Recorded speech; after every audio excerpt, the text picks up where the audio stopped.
What happens when a Japanese yakuza member starts a YouTube channel? The answer is a lot. The channel that started as a single man's vigilante mission to clean the streets of Tokyo quickly spiraled out of control. Within months, the police were involved, fans turned against him, and eventually, even the government had to step in.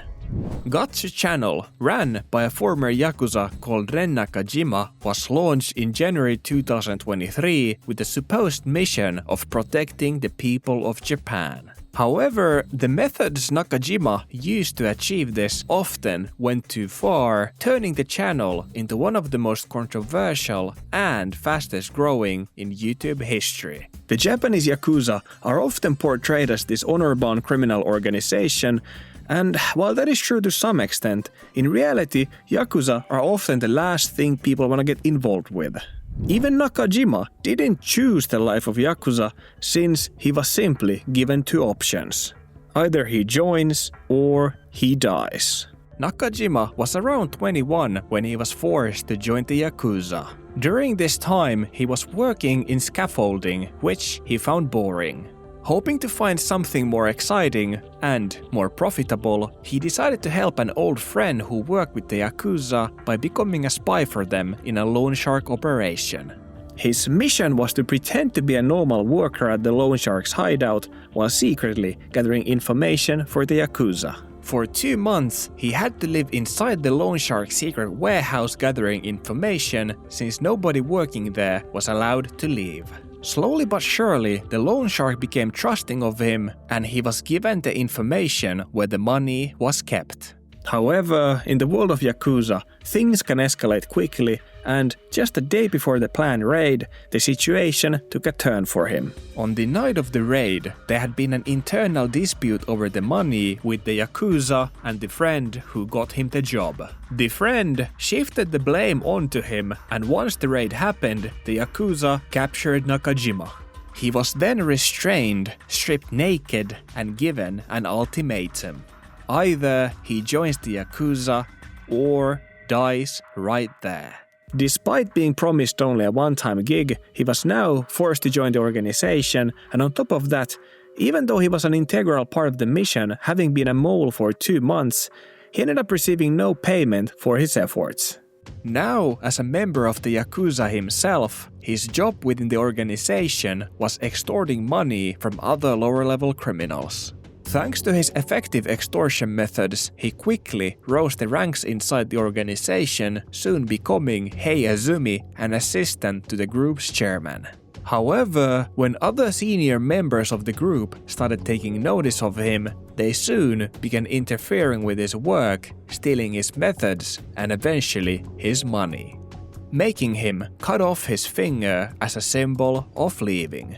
Although his direct superior refused his badly severed finger, the head of the clan issued him a protection order, letting him walk away from the syndicate. Due to Nakajima cutting his finger right below the nail instead of the usual joint, the nail started to grow back in, resulting in partial regeneration.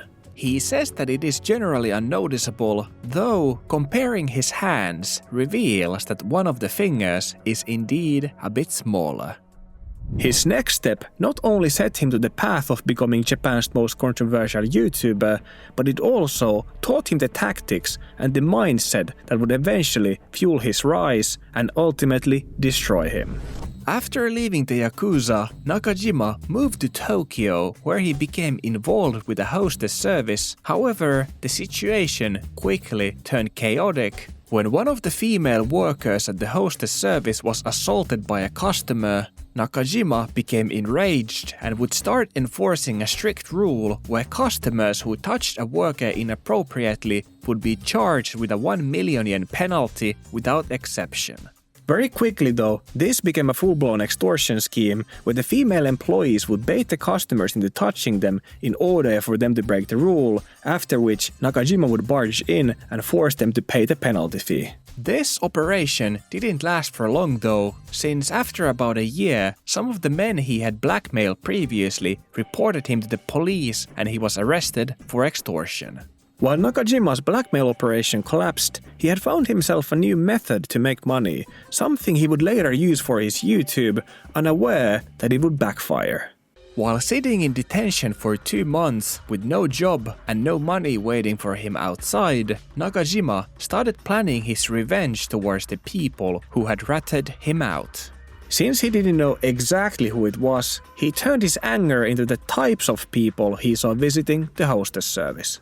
Even though it had been him who had provided these services to these perverts, he still saw himself as someone who had to step up and start fighting against sex offenders. Inspired by the Yakuza's supposed code of protecting the weak, he started his YouTube channel with the mission to eradicate upskirting and groping from Japanese society. On January 24th, 2023, Nakajima started Gotch Channel, a private citizen arrest YouTube channel where he would physically confront and detain people in public who he saw breaking the law. Most of his videos consisted of him patrolling the streets of Tokyo and its busy train stations looking for any individuals he saw sexually harassing women in the area.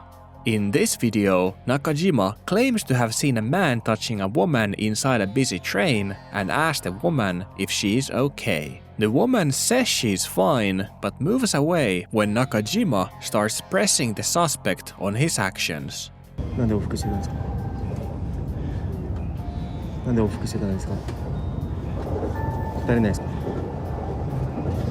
Once the train stops, he follows the suspect to the platform and confronts him. The suspect claims to have no idea what he is talking about and tries to move away from the situation, which Nakajima won't let him do, by grabbing onto the man and telling him he will take him to the police.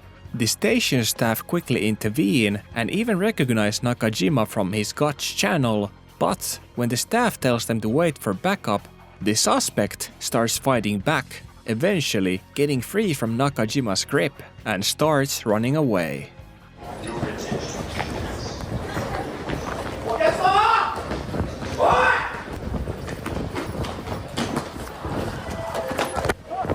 However, with the help of other people who tackle the man running away, Nakajima is able to stop the suspect before he gets away. The fighting continues inside the station for a while and the staff try to calm the situation until the police get there.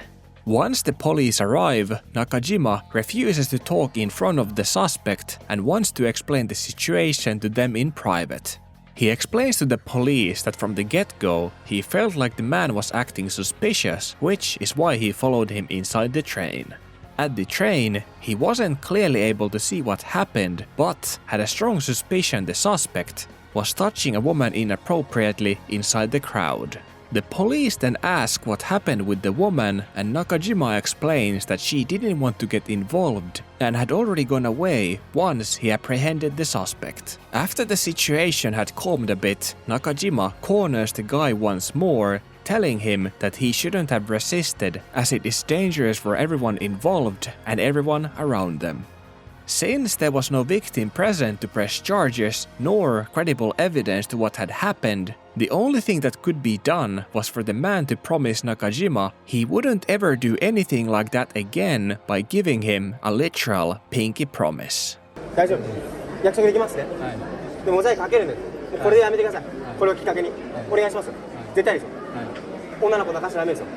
お願いします。はい。ありがとうございます。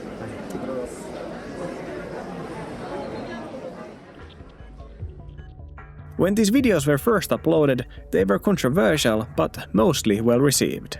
Most people were critical over Nakajima's way of handling these situations, but at the same time, they were glad to see someone fighting against groping, which many consider to be a huge problem in Japan. Citizen arrests like these are actually legal in Japan, but only under key conditions.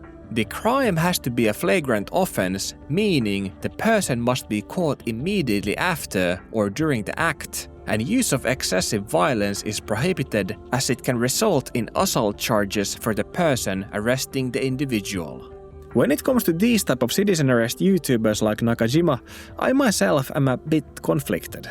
On one hand, these type of channels can shine a light on real social issues that otherwise might go unpunished or even unnoticed, and probably even work as a way of scaring people off from doing these type of actions.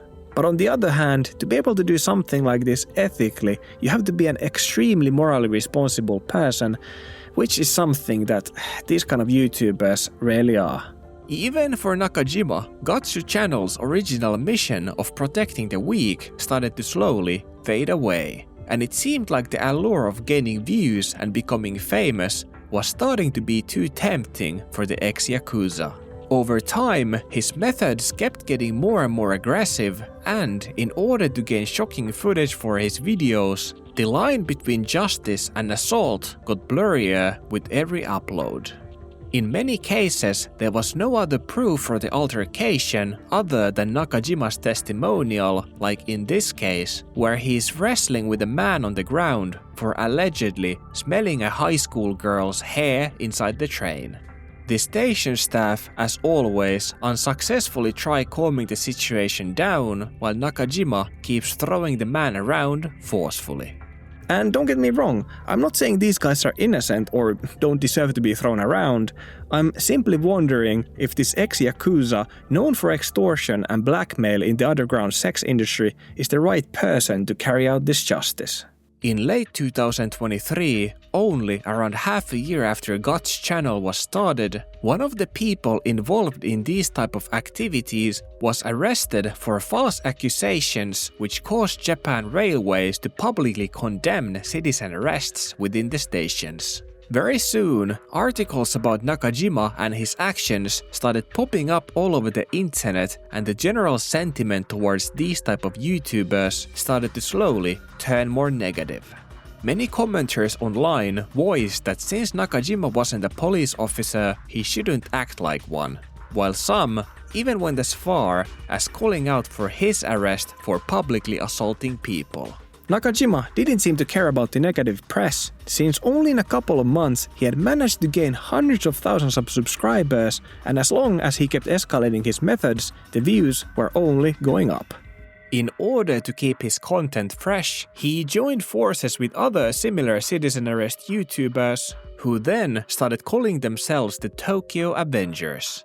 Now, instead of simply concentrating on stopping sex offenders in Tokyo, Nakajima, with his buddies, started arresting people for all types of crimes that would make for interesting YouTube content, such as investment scams, scalping, and fraud. Other than one of them getting arrested for false accusations, this new Tokyo Avengers branding was seemingly working great for them, boosting all of their online presence, and now that they had expanded their efforts to other crimes, they could also use new kinds of methods of finding targets to arrest. Nakajima, who had years of extortion experience from his Yakuza days, decided to go back to his old methods and started inciting other people to break the rules, just so he could punish them and film them for his YouTube channel. With his lead, the group started to lure people in from dating apps by pretending to be women who were interested in them. After they had successfully tricked the other person into falling for them, they would then try to persuade their victims into buying drugs for them. These people, who did not originally possess or even intend to possess drugs, were now tricked into doing so, and once they sent proof that they had them, Nakajima and his group would arrange a meeting with the victim, who they would then arrest on camera. At this point, their actions had clearly moved from morally grey to a much darker shade, since this meant they would essentially create the crime just so they could film themselves solving it. Since inciting other people to break the law like this is illegal in Japan, when this video of them luring this man to meet with them while possessing drugs was uploaded to the internet, Gotch Channel was soon after banned from YouTube. For a while, Nakajima tried making content outside of YouTube on other platforms, but since they weren't as monetizable, he started asking his viewers for donations in order to keep uploading. When these details about what had happened to his channel started circulating online, people quickly caught on, and many of his old fans turned against him.